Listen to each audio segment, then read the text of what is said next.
Hey guys, back with another equipment. Back with a studio repair video.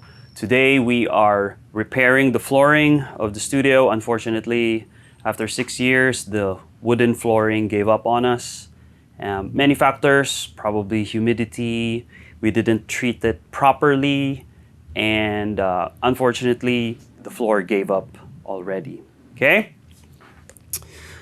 This is what we're working with. So as you can see, it's actually a raised floor, about an inch and a half high.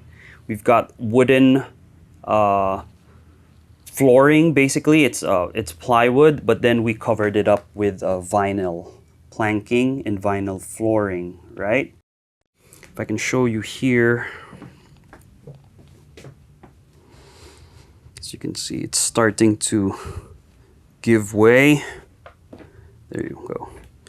And it's starting to be very, very unsafe to stand on. Okay? So yeah, today we're about to fix that. So if it's your first time here, welcome. My name is Brian. But if you've seen some of my other videos, you'll know this is a little bit different. Not usually what I share in my channel, but hey, I've always enjoyed DIYing stuff, and that includes carpentry, woodworking, and for this case, construction. I actually regret not documenting my earlier builds. It's always a good thing to see where you've come from and, how you've grown through the years. I remember as a kid, when we used to go to the beach, my dad would always bring along wood pallets for us to build benches. Just a hammer in hand, a few nails, and a cross-cut saw. We'd build them in the day, and as the night came along, we'd slowly disassemble them for the campfire. Those were the days. Yeah, but so today, I'm just going with it, right? I enjoy watching build-it-yourself videos. I get inspired by time-lapse footage. So I'm experimenting with this format, and my hope is this video inspires you to go do your own thing. All right, back to this flooring. So I just actually wanted to experience what it was like to build a raised floor.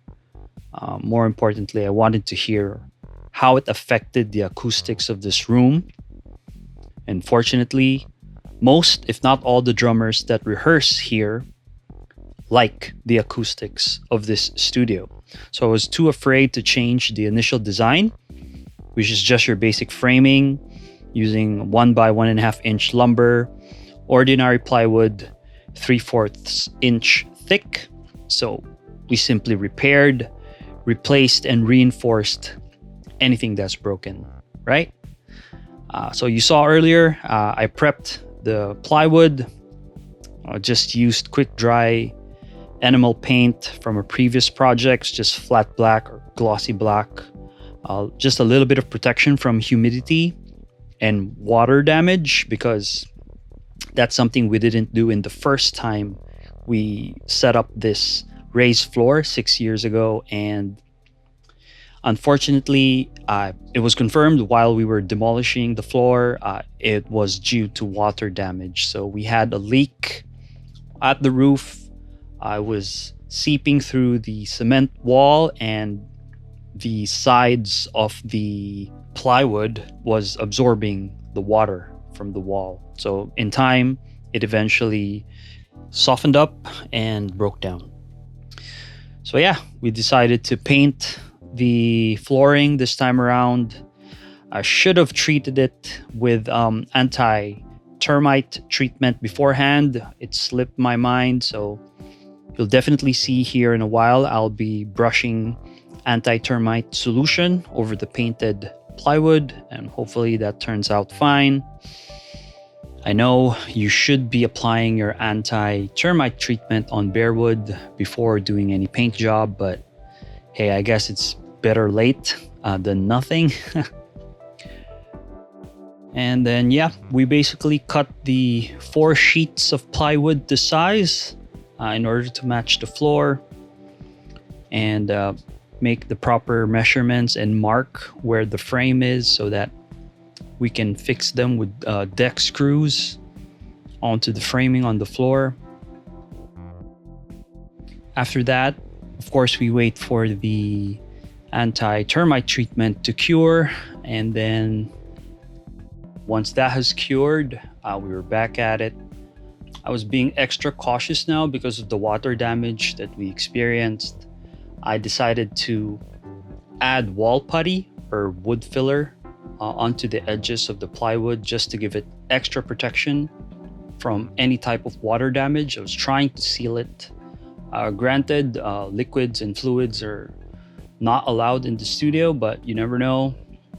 Sometimes the singers bring a tumbler with them, and I allow those in, and accidents can happen. And hopefully with this amount of wood treatment, it's able to withstand these types of water spills, right? So I guess the important bit when you're about to attach the flooring onto the frame is to make sure that you've marked where the frame is, because every time you drive a screw in one after the other, you're eventually going to be driving deck screws blind. So if you've got your measurements wrong and your markings are incorrect, you might miss the frame. All right, here comes the vinyl planking. We chose a lighter colored flooring this time around. It's 1.5 millimeter thick, and it's got self-adhesive. And after this repair, I can definitely say it's much easier to install than the first one we did 6 years ago, where we had to use a separate vinyl adhesive. This one is such a breeze to install. Pro tip, just have an adhesive remover on the side so that after your installation, you just wipe it down with something like Goo Gone, and it's going to be squeaky clean and very smooth. And yeah, I think that's about what I wanted to share for this repair. By the way, that's my dad and my younger brother. Enjoy the rest of the video.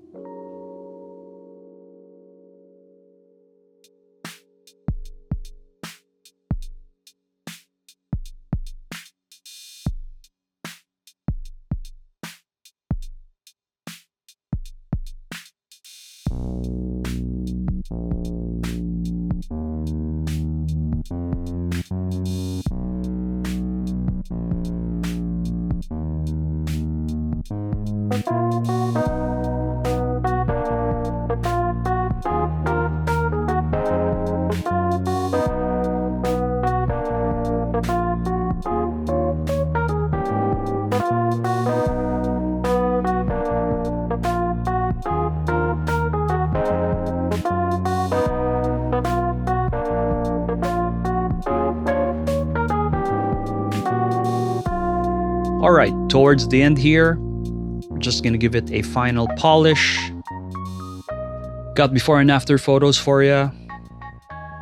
I think the light gray turned out really well.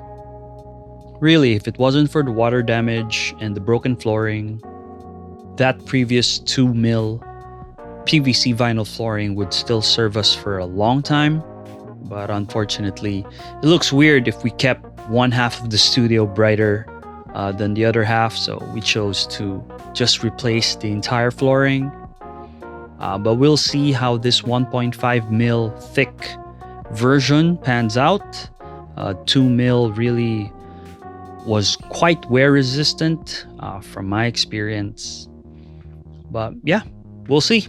I hope you guys learned something, and I'll see you in the next one.